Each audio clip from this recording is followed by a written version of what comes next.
Welcome to another episode of Altitude Advantage. I'm your host and team reporter, Elisa Hernandez. Across the table, we have our lead writer, as always, from DenverBroncos.com, Aric DiLalla. It is throwback week. I'm wearing my throwback sweater here because it's always a fun time when it's throwback week, and we're going to face an AFC West opponent as the Raiders come to town for Thursday night football. Kickoff is at 6:15 p.m. Mountain Time, and we are here to break down the matchup. We're going to hear some comments. We're going to talk about the importance of this AFC West matchup, the defense holding strong, expectations from the offense, and so much more. I'm ready to kick things off. The Broncos are riding a 6-game winning streak, a 9-game home win streak, and I'm excited to see what they do on Thursday Night Football. How hyped are you? Yeah, it's a home primetime game. Exciting whenever you get a chance to play at home in front of your fans, in front of Broncos country, and obviously a division rival. I know the Raiders aren't having the season they hoped so far, but whenever you play the Raiders, it's going to be an intense matchup. It's going to be a fun matchup, and so I know Broncos country will be ready. Oh, yeah. I was talking to our Hall of Famer, Steve Atwater, and he mentioned, even back to his playing days, you do not take these matchups lightly, because if there's anything the Raiders like to do is play spoiler. And with the Broncos riding these 2 win streaks, they want nothing more, I'm sure, than to come in and spoil that the best that they can. But I know that Broncos country is ready for this matchup. Thursday night primetime is always fun. But let's see what the comments had to say over the last week. It's been an interesting week. The Broncos had 2 home games, traveled to Houston, got a huge, crucial win against the top defense in the NFL, if not one of them. But yeah, how are the people feeling? What's the temperature out there in Broncos country? Yeah, let's check some comments here. This is on the Broncos official YouTube page, so make sure to go there, leave a comment. We're going to start before the game against the Texans, read through some of those. Sam Bennett says, longtime Bronco fan here, currently living in Casey, Missouri, the heart of Chiefs country. Still proudly sport my Bronco gear. Hope we can finally sweep the Chiefs this year. Sam, we got to get you out of there. Tough place to be. We appreciate your service being out there supporting the Broncos, though. That's tough. The Broncos will be there. Maybe Sam will be there on Christmas when the Broncos play in Arrowhead and try to end the streak there. The Yellow Radio says, have been a Broncos fan since I was 6. This is the first year I've watched every video. You guys are great to listen to. I find myself looking forward to it every week. The media team has been fantastic. I'll be at the Houston game when my 2 favorite teams with the 2 best defenses go head-to-head. Okay, 2 AFC teams. Okay. Well, as long the Broncos won, so as long as you were number 1, that's fine. He was stoked, I'm sure. That's true. I don't know who the Yellow Radio is. Just know that it's a radio that presumably is yellow. Bill Bell says, I appreciate the show. It keeps us up to date and helps us love the team. Bill says, there have been only 2 games where the team has played up to their potential, Cincinnati and Dallas. Hope they can keep it up. Dobbins and Harvey, I said that somewhere. Dobbins and Harvey make one heck of an RB duo. I like Dobbins running with attitude. The rookies and free agents are showing the things we can look forward to. Ownership and the coaching staff have done a massively great job putting this team together. I think that the potential thing, I think defensively, there's certainly been a bunch of games. And then, as Bo Nix said on Tuesday, when asked how do you be more consistent, he said, well, not playing the number 1 defense helps. Like, there are going to be some games that are a grind that you're going to have to fight through. And I thought the Broncos did that well against the Texans. Mike McGlinchey said it after the Cowboys game. You're not going to score 44 every week in this league. As long as you're making the big plays, and I heard it put as like high leverage plays, those sorts of snaps, as long as you're making those plays, that is okay by me. You had brought that up too, and you were like, people forget that it was a top-ranked defense. We said it was going to be a hard-fought, low-scoring game, and then we're shocked when that's what happened. Yeah, that's true. Anthony says, my wife is officially a Broncos fan. She and her family were Cowboys fans. The in-laws came over to watch the game, and I was in the Elway throwback. I'm not superstitious, but might have to break it out against the Texans. I wonder if Anthony wore it. Keep wearing it. If he did, keep it on. Keep wearing it. We need it. Let's see. What else do we have here?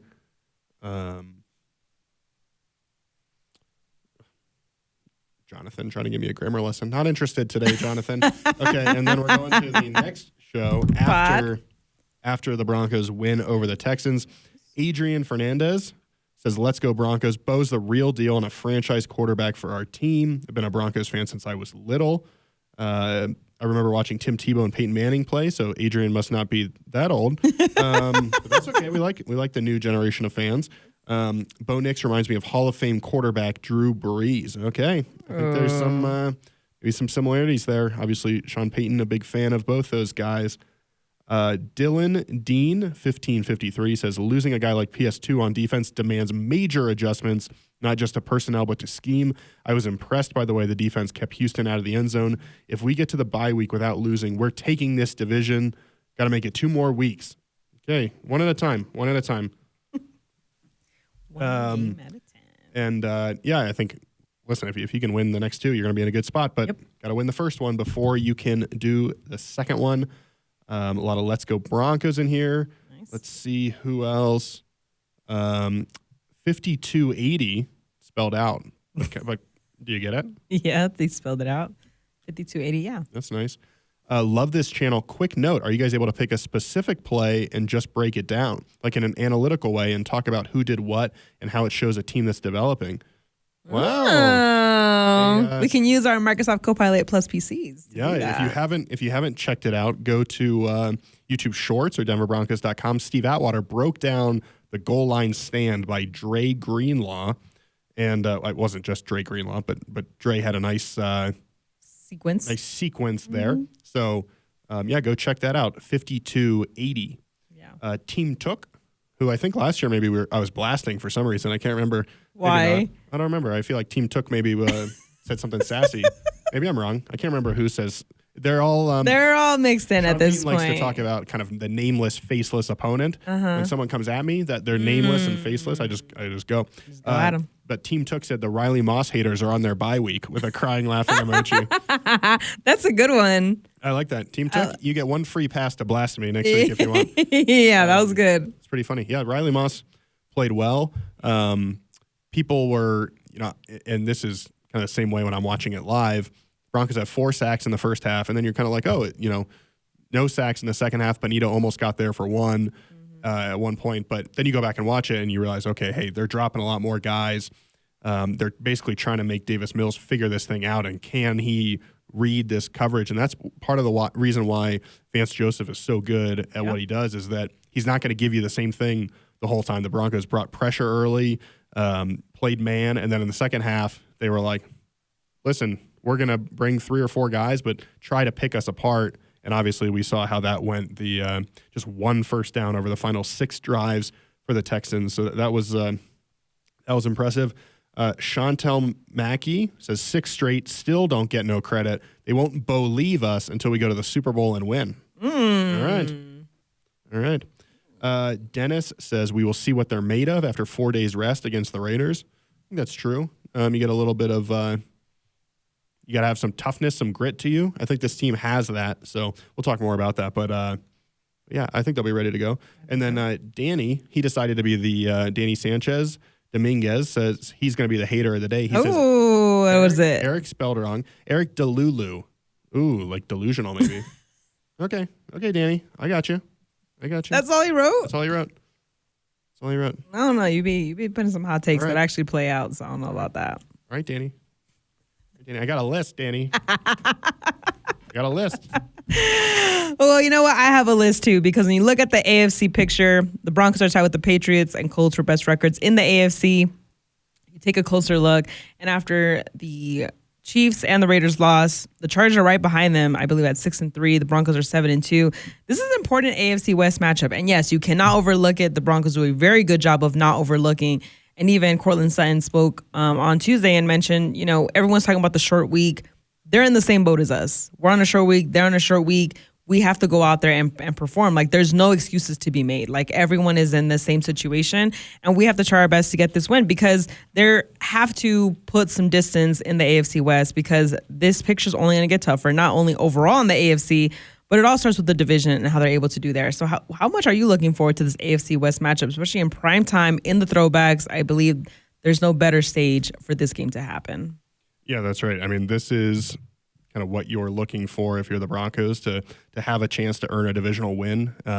Broncos are 7-1 in their other games this year, but they have dropped the only division game they've played, right? And obviously that was one down to the end. The Broncos had a fourth quarter lead, but you've got to find a way to win these football games to be able to do what you want to do, which is win the division. And the Broncos have put themselves in a position where that now seems possible. And if you agree with or you listen to kind of some of the analytical stuff, like The Athletic has a great playoff simulator, they now have the Broncos' division chances at 46%, which are higher than the Chiefs or the Chargers. And obviously you have a 1-game lead over the Chargers right now. You have a 2-game lead over the Chiefs, but you got to keep winning. And a year ago, the Broncos were 3-3 in the division. You might have to go 3-3. You might have to go 4-2 in the division this year. We hear Sean Payton talk a lot about, hey, teams teams don't. You rarely see teams do things that you remember them for without having a good record in the division. And it's not that the Raiders won't be a difficult opponent. It's not that they won't play you tough. It's not that they're not a. They played Jacksonville tough. They win. Go all the way to the end. And with Brock Bowers, it's a completely different team. But all that said, you have a 2-6 team coming to your home stadium. You finally last year break an 8-game losing streak to the Raiders and sweep them. Both those wins were by 10 points.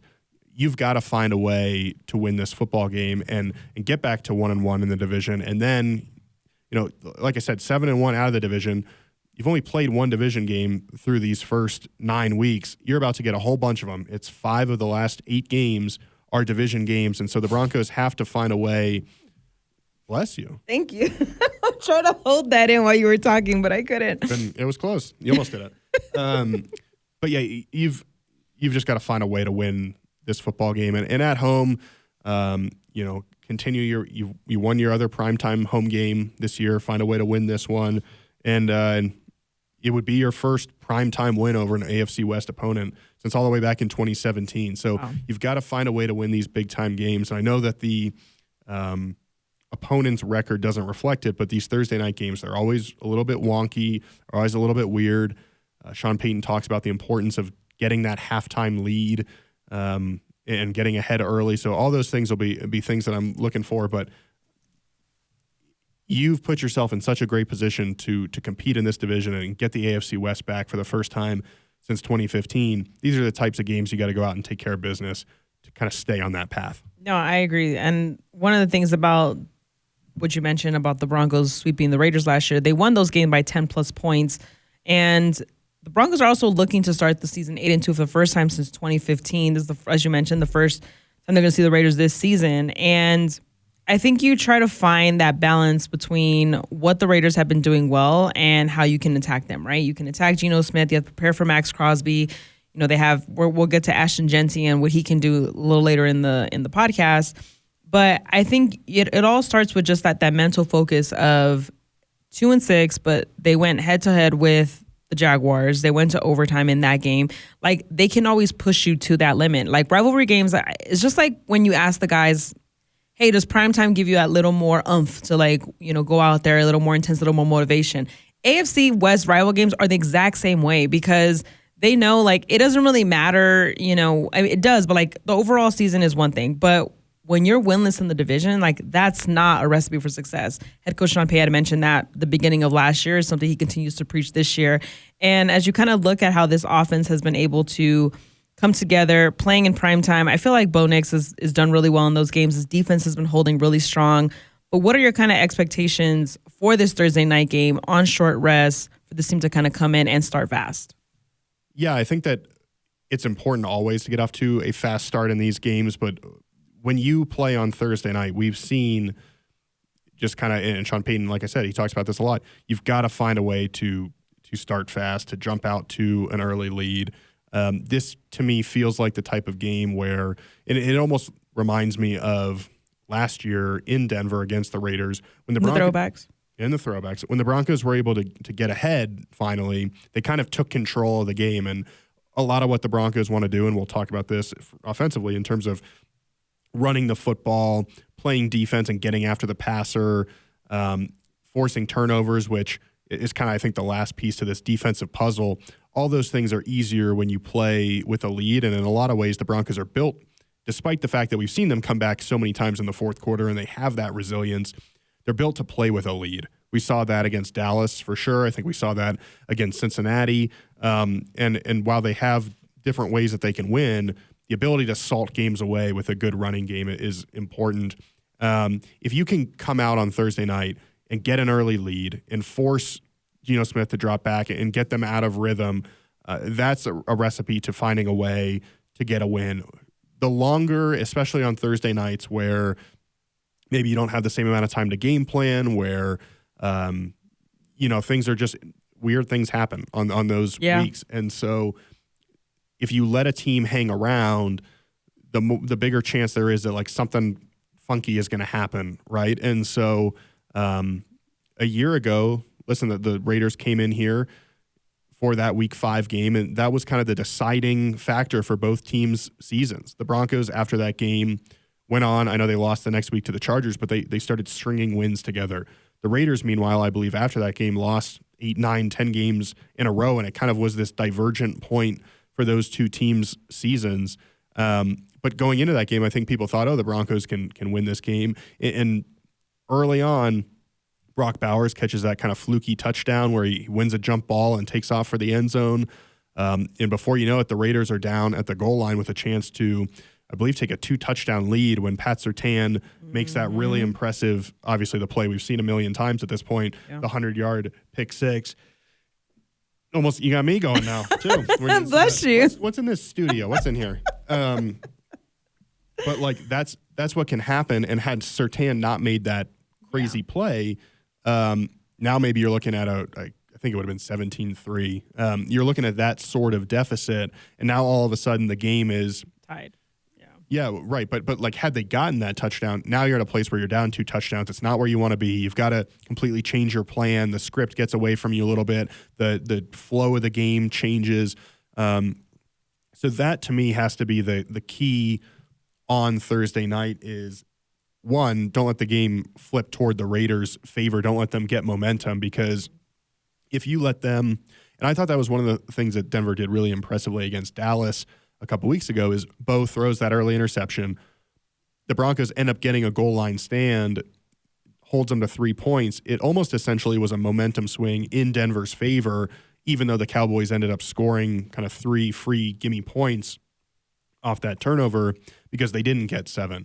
And so the same thing this week is, can you prevent the Raiders from getting kind of that early momentum, or if they do make a big play, they get a turnover, or Geno Smith hits Brock Bowers for an early touchdown. Can you find a way to respond so that you're not facing a deficit where all of a sudden the Raiders go from a 2-6 team to a team that believes, hey, we can beat the Broncos here and really hand them kind of a stunning loss. And so if you can prevent the Raiders from jumping out to that early lead and you can put some distance between you and the Raiders quickly, then it kind of falls in your hands. And I think on Thursday night, you're able to get to what you want to do. But those first 15 minutes, those first 20 minutes, those first 2 or 3 drives for each team are critical, especially on Thursday night. And so, if you can start off and go 10 plays, 70 yards, score a touchdown, and then hold them and get the ball back and score again and like jump out to an early lead, that's the recipe to make this kind of a stress-free situation that I think we've seen the Broncos are capable of playing to that level. And when you look at some of the stats, you'd hope they're able to do that. But, I don't think you want to get locked into a fight here, like a slog, because despite the Broncos' fourth quarter heroics so far and the 5-2 record in 1-score games, I don't think you want to mess around with that this week. So, just find a way, I think, to the first 15, 20 minutes, and again, going back to what Sean says, particularly on Thursday night, if you can put them behind, it feels like a recipe for success.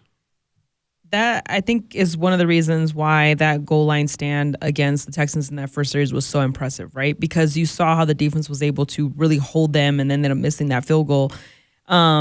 It's such a testament to what this defense has been able to do this season. They recorded 4 games so far without allowing a touchdown, tied for second most games within a season in team history. They still lead the NFL with 40 sacks. Nick Bonito ranks 4th in the NFL with 8 sacks. He's had at least 1 sack in 3 straight games versus the Raiders. So you hope that he kind of gets back to form a little bit as you kind of face this offense and get after Geno Smith and stop the run.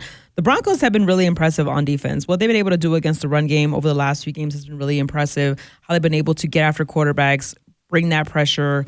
The takeaways are slowly starting to come a little bit, and I know they want more as they try to win that turnover battle. But how do you see this defense holding strong against the Raiders offense? I mean, Geno Smith has been pretty impressive against the Broncos. I believe in his 2 games against them, he's come out with the victory. I believe those were when he was with the Seahawks. Yeah, he was 2-0 against the Broncos, both those games, week 1 games. Mm-hmm. I think if you look back to the most recent game against the Seahawks, Bo Nix's first ever start, there were chances for the Broncos, right? There was an early turnover, couple of safeties in that game. Huge defensive game for the Broncos defense. Yeah, and the Broncos just unfortunately didn't take advantage.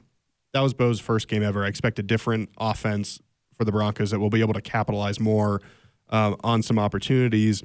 I think, and it's overly simplistic to point to 1 or 2 players, and Trey Tucker has had a 3-touchdown game this year. Geno Smith looks significantly better last week than he has all season. Weeks 1 through 7, completed 65% of his passes, 200 yards, 7 touchdowns, 10 picks.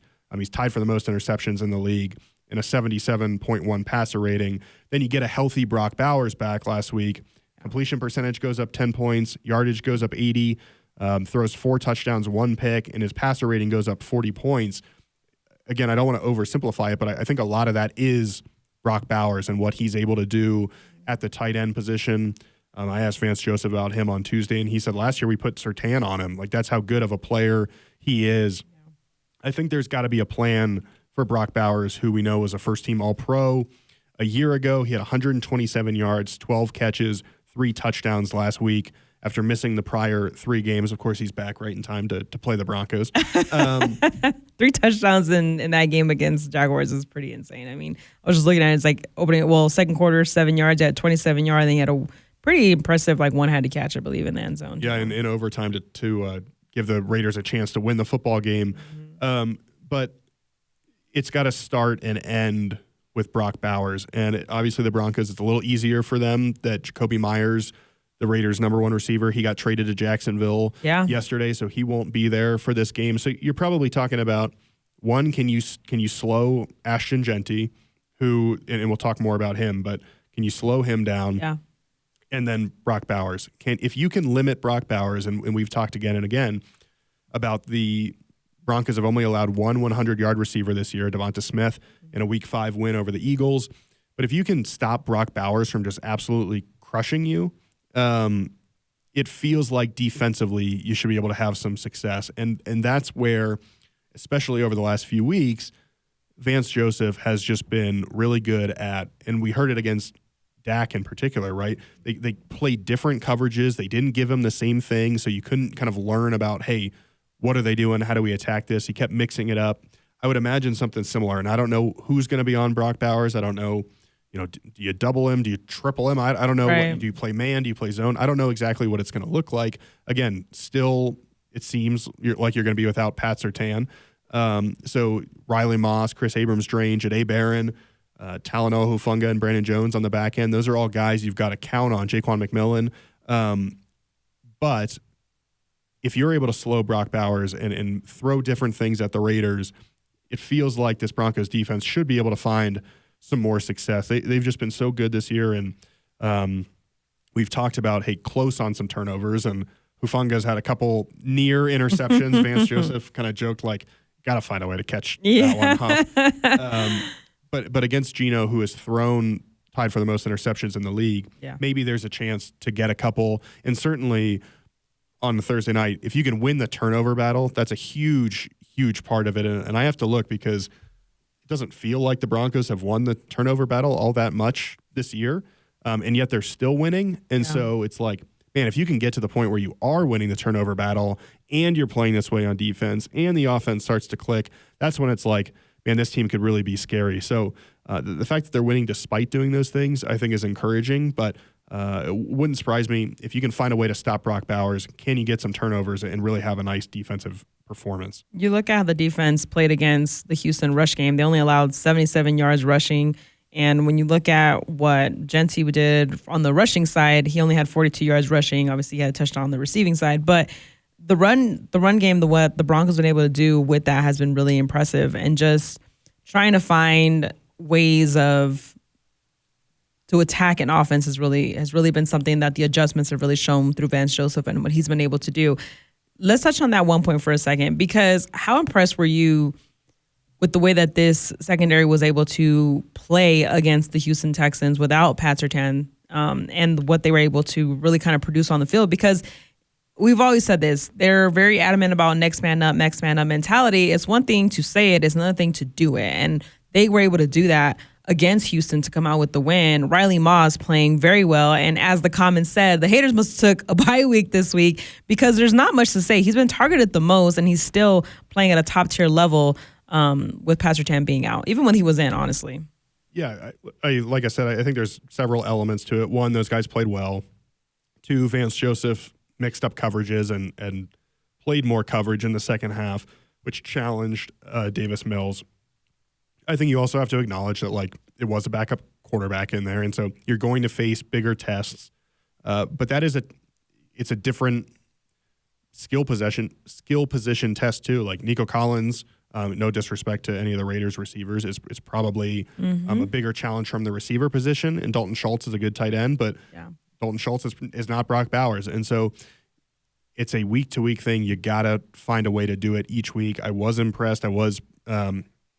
I think proud of how those guys played in Pat Surtain's absence, but you made it minimal. Like, obviously, you're not going to be the best defense you can be without Pat on the field, but you're able to sustain because the system that's put in place is allowing guys to come in, and that's what Vance Joseph has said. Like, this is why they're here, because they're able to come in and step up when we don't have a guy out there that we need. Yeah, and I think Dre Greenlaw helps having him back. Helps the run game, which then puts you in tougher passing situations, which helps the secondary. It all works together. I think the question this week is, okay, you have a uniquely talented player on the other side in Brock Bowers, and you're doing this on a short week. And so there's not maybe as much time. Sean Payton talks about it, I think, from an offensive standpoint, but you can't put as much in, but you've got to make sure that you know what you put in. And so how do you make sure that there's not miscommunications, that there's not breakdowns that give the Raiders kind of free plays? Because as well as the Broncos defense is playing, it feels like if they're communicating on the same page, it's really hard to beat these guys. And the few times this year that we've seen the Broncos get beat for big plays, it's really not been execution. It feels more like, oh, that was a missed assignment. And so I think of the Saquon touchdown against the Eagles, or you could think of a couple other examples. The long touchdown against the Giants to open the game. I think it was Theo Johnson from Jackson Dart. Like those aren't skill issues or execution. That felt like a communication thing. And so on a short week, how do you make sure the communication is right? Because again, down after down, and this is one of the things we talked about on Monday or whatever day it was. The Broncos have been winning at the line of scrimmage, and Sean Payton talks about the importance of kind of winning that battle, that physical battle at the line, in the trenches. And the Broncos win that more often than not. And then by the time you get to the fourth quarter, you've kind of worn the other team down. I think the same thing can happen this week, but you can't let the Raiders stay in it or get these free, easy chunk plays. So that's something to watch kind of on a short week as Denver gets ready and game plans for the Raiders. The other game plan is on the other side of the ball. What are expectations for this offense? Because this fourth quarter magic has been very fun to watch, and it's something that it's good to have out of your quarterback. Obviously, Bo Nix has the most fourth quarter total TDs this season, and what he's been able to do in the fourth quarter has been very impressive. But they've all talked about spreading that out, right? And obviously, Bo joked about it and said, like, I was just saving it. Like, maybe now, like, we'll spread it out in the first, second, third quarters. But what are your expectations from this offense? Because you have Max Crosby on the other side that's going to want to get after Bo Nix, and he's been playing at a high level. He leads the team in sacks. But you have this offensive line that has only allowed 1 sack per game this season, and they have a very low pressure rate that they've allowed against Bo Nix that gives him time to either be that dynamic quarterback with his legs or find the open receiver, whether it's Cortland Troy, Pat Bryant, whoever it may be, to extend these drives and really kind of push to score. But what are expectations for this offense as they kind of go into this prime time, knowing how they've played the last few weeks? Yeah, I think that Bo has been really impressive, and especially against the Raiders, he's been good. Going back to last year, he was 10 of 16 for 105 yards and 2 sacks, 81.5 quarterback rating in his first half against the Raiders here at home.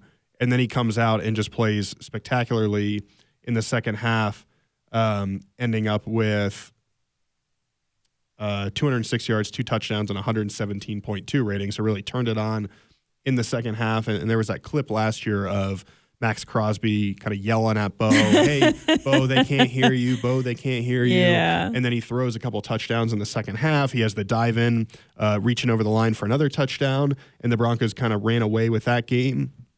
And then the game that I reference time and time again in terms of Bo's resilience is that game in Las Vegas last year where things didn't go great early. You're kind of locked in this tight battle in the first half. And then in the second half, Brandon Jones has an interception. Bo makes a terrific throw to Courtland Sutton, has another touchdown to Courtland toward the end of the game in the back of the end zone. And it's kind of like he turns it on when it matters. And so in 2 games against the Raiders, he's completed 64% of his passes, 479 yards, 4 touchdowns, no picks, 103.5 quarterback rating. He's also, added a touchdown on the ground. So 5 total touchdowns, no picks in your first year as a rookie against a division rival. Like on the road and at home. That's good stuff. And so, and then I think you hear Bo talk about it this week. Like, these are the games why you're a Bronco, to beat teams like this. These are the fun ones. It kind of reminds him, he said, of a conference game. You know, you're at Auburn playing Alabama, and we know Bo Nix kind of led them to a win early in his career over their rival. It's being at Oregon and playing some of these tough teams in the Pac-12. Now the Big Ten, kind of weird. But Bo, I think, loves these moments, lives for these moments. He gets it. He understands the importance of these games. Obviously, Max Crosby is the number one guy you got to worry about. He is a game wrecker. He has a bunch of sacks against the Broncos in his career, 15 and a half. It's 9 more than he has against any other team he's faced. And obviously plays the Broncos twice a year, so there's a built-in benefit there, but he's doing it against the Broncos mainly. So you've got to find a way to slow him down. I believe last year the Broncos were more successful at that. I think he had 1 sack in the first half and then didn't have any. I don't think he had a single one against the Raiders on the road. Did he play? I can't remember. What? You can't remember something? I'm shocked. I know. That's disappointing. I'm disappointed in myself. But you also had that clip of Bo, like, with his eyes all wide. Like, that was like Division Bo, and I think it endeared him to fans that, like, hey, he gets what these matchups are. And so if you can find a way to, tying it back to this game, if you can find a way to slow Max Crosby down, this is a defense that statistically has not been terrific. Pulling up their stats here, they are defensively 30th on 3rd down, 30th on 4th down, 19th in total defense, so not too shabby there. 1, 2, 3, bottom 10 in points allowed. So there should be a little bit of an opportunity here, but again, you have to go execute. And if you can play clean football early, find some of these open guys. There was a lot of talk about at the trade deadline, hey, the Broncos didn't make a move. Bo Nix said, we've got the guys we need right here. Evan Ingram said the confidence level is high in the guys we have. Go out and throw it around to Courtland Sutton, to Troy Franklin. We'll see if Marvin Mims, he returned to practice on Tuesday. As we're recording this, haven't seen any final game statuses, but hopefully he's trending in the right direction. Pat Bryant continues to make plays. And then in the run game, J.K. Dobbins and R.J. Harvey have been really good. And Sean Payton, after the Texans game, spoke really highly about them. So you've got the pieces here. Go out, play clean football, put points up early, and then just then you can run the ball, you can throw play action. And we've seen... Have a little fun with it. Yeah, we've seen what the Broncos can do when they get rolling. Hopefully it's one of those games. I hope it's one of those games because, these rookies continue to really kind of shine, especially in the home games. We've seen it from Pat Bryant. We've seen it from R.J. Harvey. But I think what we've seen from R.J. Harvey the last few games has been very special to watch because not only is he a threat, with his legs and rushing, but at receiving touchdowns is also another kind of tool set in his arsenal because He leads the Broncos with 6 scrimmage TDs. He's the first rookie running back since 1970 to record a receiving touchdown in 3 straight games. He has 205 rush yards, 2 rushing touchdowns, 166 receiving yards, 4 receiving touchdowns, has 4 touchdown catches. As you mentioned in Monday's pod, also the most by a rookie running back in team history. I mean, he's just been able to find this connection with Bo Nix to really extend the run game in a different way, because you have J.K. Dobbins is going to just burst right through you, kind of make those shifty moves, the stiff arms, and kind of burst off for a big run. R.J. Harvey has that ability too. We saw that against the Dallas Cowboys. But the other way is just like him being able to find himself open to really extend the run game in a different way, I think is very special to watch. And then the Raiders rookies, running back Ashton Jeanty is special in his own right. He's the first rookie with 3+ rush TDs, 3+ receiving TDs in his first 8 career games since 1982, which I believe was Marcus Allen. But I mean, both of these, yes, a Trojan. That's why I threw him in there. That's why I threw him in there. But both of these rookies are special. They're both going to be fun to watch. And I think when you have this kind of stage, I think like primetime AFC rivalry games are the games that rookies tend to try to make their, name a little known, because everyone's watching the only game on.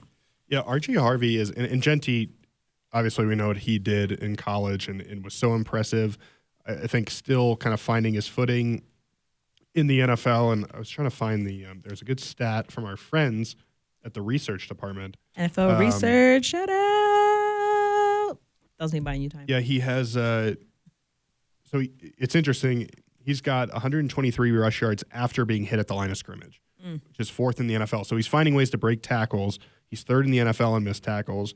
But he's also, and this maybe speaks to kind of talk about the Broncos having an advantage at the line of scrimmage, he's been tackled for no gain or a loss on 38 rushes, which is the most in the NFL. And so the Broncos have to be sure tacklers, have to hit him at the line. It feels like maybe there's an opportunity. Zach Gallen, JFM, Malcolm Roach, DJ Jones, we've seen those guys be really good against the run. Dre Greenlaw now at linebacker, who you'd think would continue to have more he can't and more. wait. I know. Like, this is first divisional game. Yeah. I think we'll see him get more and more involved. He had, 8 tackles on 27 snaps. He's really good. And so if the Broncos, which I think they will, I think they'll be able to find an advantage in the run game. But that's also where, it's Thursday night. It's a short week. You just played. Do you have the mental strength to be physical enough? Yeah. And I think that's key. It's it's not just the physicality. Do you have the mental toughness to be ready to play physical? And so because we know how tough the Broncos are on a week-to-week basis. Yeah. Can they gear up and be ready in prime time? I'm sure they'll be able to. Crowd getting loud. I think they'll be ready to go. And then you talk about Harvey on the other side, and it's interesting. Harvey and Jeanty are actually tied with 6 touchdowns apiece. Scatabo has 7. I would imagine that they'll both pass him. Obviously, Scatabo out for the season. And R.J. Harvey has been kind of sneaky in my mind. He's not out there as much as J.K. Dobbins. He's not getting the same amount of carries. I believe he had 8 touches last week combined, if I am remembering properly. What was week 9 stats? People are seeing the magic happen. He had 2 carries, 5 receptions, so 7 touches last week. It ends up with a touchdown. And so it's not necessarily it maybe it will be. We'll see kind of how things develop. I also think there's big picture. The Broncos are playing Jonathan Cooper and Nick Bonito at a lower rate than early in the season. And Sean Payton said, listen, we have a weird stretch. We've got Thursday Night Football, then we got a game against the Chiefs. We need them to be ready to go down the stretch. So they're playing extra guys. And I wonder too if hey, R.J. Harvey's a rookie. He's getting used to playing this many games, this many snaps. We often hear guys talk about hitting the rookie wall. Yeah. How do you keep R.J. Harvey fresh down the stretch? And how do you make sure that he's ready to go in December and January, hopefully for the playoffs? It might be by splitting carries, splitting touches between him and J.K. Dobbins. Mm-hmm. But what I will say is that when Harvey is in there, you look up and it's man, he had 7 touches, but he's got 5 touchdowns in the last 3 weeks. Only Jonathan Taylor has more touchdowns in the last 3 weeks than R.J. Harvey. And it's against the Cowboys, he doesn't have many touches. Boom, he's got 3 touchdowns. And so we talk about the joker position for Sean Payton, and it feels like R.J. Harvey is that sort of guy where he's able to catch the ball out of the backfield, then boom, you think you know what's coming. He hits you with something different, and he's wide open. And that, to me, too, is there's so many of these plays where he's just open. And so defenses, it seems like they don't know how to account for him yet, and he's making the most of it. He's making a huge impact compared to the number of snaps he's playing, and so he's a fun guy to watch. I think it'll be interesting to see as the season goes on. Does he get a little more? Are they saving him? Are they building him up for something? Or is he this guy that he's going to pop in and score and make a huge impact and not take a bunch of plays to do it? He's really fun to watch, and might be under the radar that, like, as a rookie of the year type candidate, could be, yeah. He is right there with, like we said, Scatabo, Genti, who I think numbers don't lie. Now there's some other, like Igbuka might just be, as a receiver, might be too far up the list, but but yeah, I would think if Harvey keeps playing this way, he'll start to get some attention there as well. Evan Ingram had high praise for Harvey after practice on Tuesday, and just talking about his development and how far he thinks he can go. And J.K. Dobbins has also spoke on Harvey and just saying, like, as a veteran in this locker room, like, I had Mark Ingram when I came into the league. I'm trying to be that same person to teach him things that can extend his game and, evolve his game more than it is right now. But this duo has been very fun to watch. And I think when you go into a primetime game and you go into this AFC West rival and you understand you're atop the AFC West right now, you're trying to hold strong. The Chargers are facing a tough Steelers team in Week 10, so that's going to be a fun, interesting matchup to watch. But when I asked, Evan Ingram was asked about, how much are you looking forward to your first kind of like Raiders rivalry game? And he said, like, if you just look at the history of this, like, how special it is. He was like, even being in the building this week, he was like, even here talking to the media right now, I can feel the energy that's different when it's a rivalry game against the Raiders, because yes, it's throwbacks, which obviously he already had his game in that, but it's like, it's a different meaning when he's like, yeah, we're 7-2. We haven't won anything yet. Nothing's been given to us. And so we can't go into this game thinking that we've earned something that we haven't. And so we have to go out there and continue to prove every single week that we are a different team, that we are a team that's going to compete for the AFC West. Because you've talked about the nameless faces and the chatter outside of this building, but there's still like, you still haven't played the Chiefs. Well, you still haven't done this. And the goalpost keeps moving further back on why the Broncos aren't going to potentially win this division. And it all starts with games like this. It all starts with putting away teams that you need to put away. It all starts with starting fast, playing, your defensive game, and attacking and showing, like, this is what we're capable of. And I think they showed that against the number one total offense in the Cowboys, one of the top defenses, if not the top defense, in the Houston Texans. And now you come back and it's like, okay, what's next? What next test do I have to pass? But I think they're ready to do that. And I think with guys like Evan Ingram, Pat Bryant, like the new guys that have come in, they're really buying into what the Broncos are doing, and the fact that they want to keep the Raiders winless here as in terms of the last two games that they had where they swept them last year. Yeah, you just got to, that's the thing. When you keep winning, it becomes, can you keep winning? And the expectations externally change, and it's not just, hey, can you, there was a lot of talk before the season that, hey, the Broncos, and this is externally, that the Broncos could be better, but they might take a step back in terms of record. Just the schedule's a little tougher. Who knows how things play out, but you're in a spot now where 7-2. 8-2 feels a whole lot better than 7-3. And you're now talking about where it's not like we said, the Broncos 87% chance of making the playoffs. At this point, the goal is not just making the playoffs. It's finding a way to win the division. It's finding a way. You've got the best. You're tied for the best record with New England and Indianapolis. It's finding a way. Can you get home field advantage and make sure that the road to Santa Clara runs through Denver? And you're at the point where there's still a lot of games to go. Yeah. But you're now past the halfway point, and so each week is going to feel more and more important, and things are going to start to, the pressure is going to get higher, and you're going to start getting talked about more and more as, a contender in this league. And here's your chance to go out in prime time and kind of, again, show it to yourselves, to the rest of the league, kind of what you're all about, and hopefully able to get a big win against the Raiders. That's what Broncos country is hoping for, because it is Thursday Night Football, prime time lights at Empower Field at Mile High. Again, kickoff for that game is at 6:15 p.m. Mountain Time. It's going to be some traffic because it's a weekday, so you better get to the game early as we close out this episode of Altitude Advantage. Just final thoughts from the fun perspective. How much fun do you have during primetime games, especially I can't wait for the throwbacks. They're my favorite jerseys. The second time they're going to wear them, at the 3 times they're going to wear them all year. The next time that the Broncos are going to wear them is going to be against the Los Angeles Chargers. I'm looking forward to this game. I think it's going to be a lot of fun. I think it's a Thursday game, but Broncos country is going to show up because it's the Raiders. Raiders are coming to town. Cannot. Yep. We have the orange needs to overpower everything. Yeah, it'll be loud. It's, the Broncos have had a nice stretch of home games here. Again, we're in that 4 of 5 in a stretch, and it's a chance to beat the Raiders, to get to 8-2. It'll be a cool environment, throwback like you mentioned, and then you got the halftime lights show, and so that'll be cool for everybody attending. But yeah, people need to be loud, and I know they will be. The last game against the Cowboys, there are only a few hundred no-shows, and I know the Broncos country is going to show up and be ready to go, and need them to, and to just keep this thing rolling.